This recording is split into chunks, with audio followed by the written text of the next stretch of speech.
हाय बेचारी बहू। सरिता की शादी एक अच्छे परिवार में हुई है। उसका पति रोहन उसे बहुत प्यार करता है। घर में उसकी सास शांति और ननद मीनाक्षी भी है, जो सरिता के किसी काम में दखल अंदाजी नहीं करती। लेकिन फिर भी सरिता को ऐसा लगता है कि दुनिया की सबसे ज्यादा बेचारी बहू वही है और सबसे ज्यादा अत्याचार उसी पर हो रहा है। माँ जी, ये लीजिए आपकी चाय। अरे बहू, तूने इतनी ज्यादा चीनी क्यों डाल दी चाय में? हाय हाय माँ जी, मैंने तो उतनी ही मीठी बनाई है जितनी मीठी आपको पसंद है। माँ जी, आपको तो मेरे हाथ की चाय अच्छी ही नहीं लगती। जब देखो कुछ न कुछ कमी निकाल ही देती हो। अरे बहू, तू एक बात के पीछे ही पड़ जाती है। मैंने ऐसा कब कहा कि तू रोज चाय खराब बनाती है? सरिता अपने कमरे में चली जाती है और फोन उठाकर अपनी माँ से बात करती है। हेलो माँ, कैसी हो आप? क्या कर रही हो? मैं तो ठीक हूँ, पर तू बता, तेरा मूड कैसा है? तेरी आवाज से लग रहा है कि कुछ तो हुआ है तेरे ससुराल में।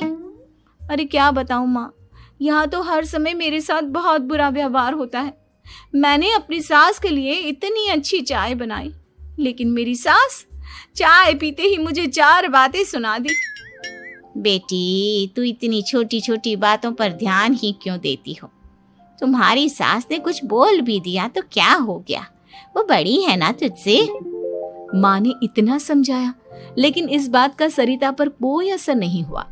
अपनी बेचारी बहू की छवि वो बदलना ही नहीं चाहती।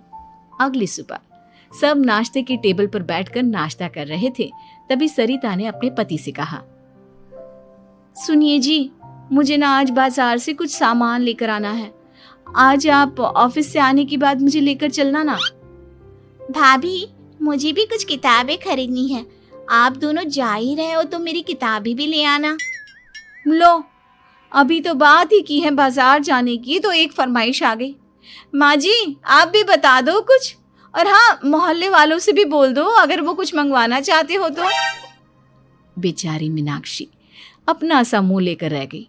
ये सब देखकर रोहन से चुप नहीं रह गया और वो गुस्से में बोला, सरिता, क्या हो गया है तुम्हें? मीनाक्षी ने तो सिर्फ किताबों के लिए बोला है। तुम्हें मीनाक्षी से इस तरह से बात नहीं करनी चाहिए। माफी मांगो उससे अभी। क्या? मैं माफी मांगू? दिन भर आपके घर के काम करूं मैं, आपकी और आपके घर वालों की बातें सुनूं मैं, और अब माफी भी मैं मांगू? ऐसा कभी नहीं हो सकता। ये बोलकर सरिता वहां से चली जाती है।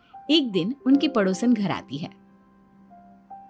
अरे सरिता, क्या कर रही है? और क्या करूंगी भाभी जी, बस घर का काम ही कर रही हूँ। आप बताओ कैसे आना हुआ? अरे मैं तो तुम्हारा हालचाल पूछने आई थी, लेकिन तुम तो बिजी लग रही हो। कोई बात नहीं, मैं बाद में आ जाऊंगी। और क्या करूं भाभी जी, जब से शादी होकर आई हूँ ना, बस काम ही कर रही हूँ। और इस घर में ना कोई मेरी कदर नहीं करता। पति है जो बस घर से ऑफिस, ऑफिस से घर। ननद को तो कॉलेज से फुर्सत नहीं। बची सास तो उनका सारा समय मेरी गलतियां निकालने में लग जाता है। अरे ये क्या कह रही हो सरिता? तुम्हारी सास तो पूरे मोहल्ले में तुम्हारी तारीफ करती फिरती है कि तुम बहुत अच्छी हो, पूरा घर तुम्ही ने संभाल रखा है। हाँ तो क्या हुआ, इसमें गलत क्या कहती हैं? सच्ची तो कहती हैं। मेरी मर्जी के बिना इस घर का पत्ता भी नहीं हिलता। शाम को जब रोहन घर आया तो उसने सबसे कहा, कल हम सबको मौसी जी के घर जाना है। उनकी बेटी की शादी है। सब अपनी अपनी पैकिंग कर लो, सुबह होते ही निकल जाएंगे।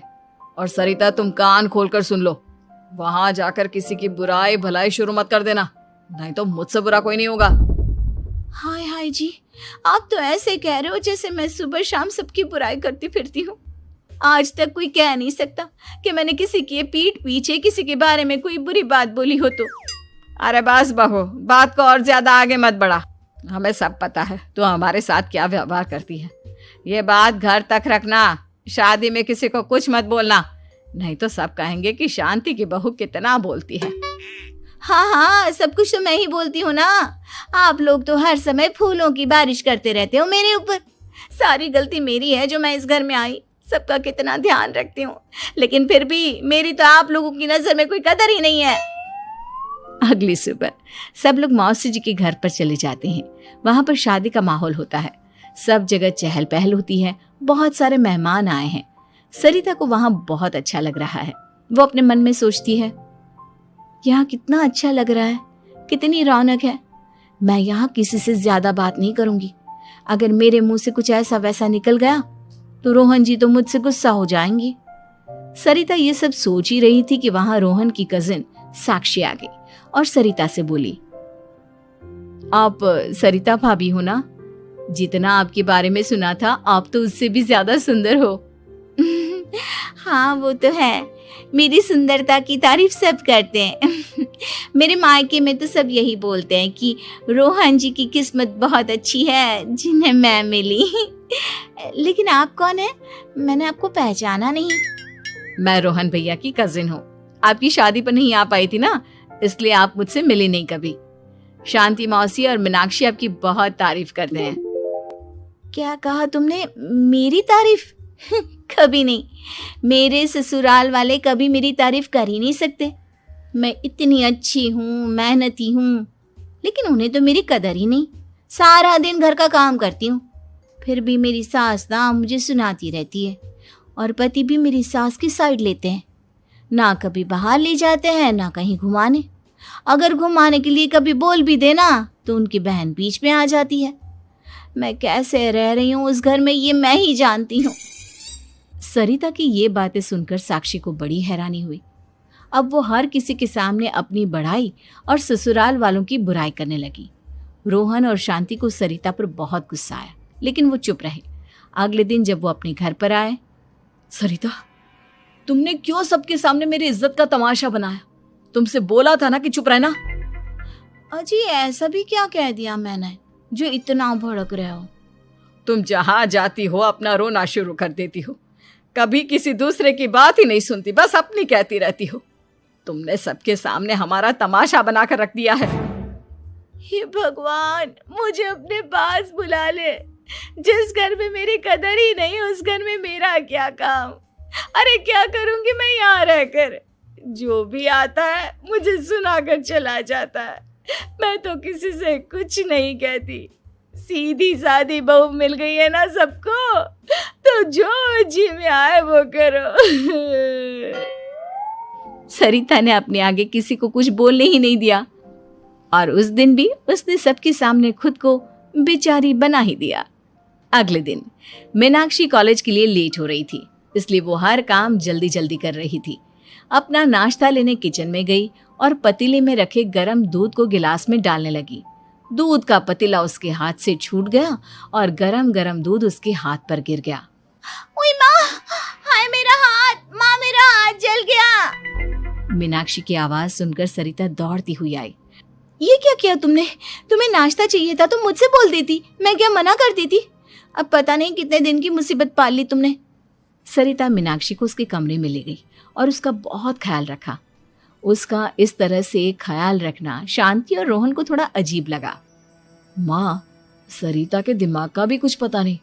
कल शादी में सबको इतना कुछ बोल कर आई है हमारे बारे में, और अब मीनाक्षी की कितनी अच्छी देखभाल कर रही है। ये ऐसा क्यों करती है? बेटा, तेरी बीवी की ना आदत हो गई है सबके सामने खुद को बेचारी दिखाने की, और आदत इतनी जल्दी नहीं बदलती। जब ये बोलना शुरू करती है तो रुकने का नाम ही नहीं लेती, इसलिए इसे पता ही नहीं चलता कि ये किसके सामने क्या बोली जा रही है। लेकिन दिल की बहुत अच्छी है। हमें भी अपना दिल बड़ा करके ये जैसी है इसे स्वीकार करना चाहिए।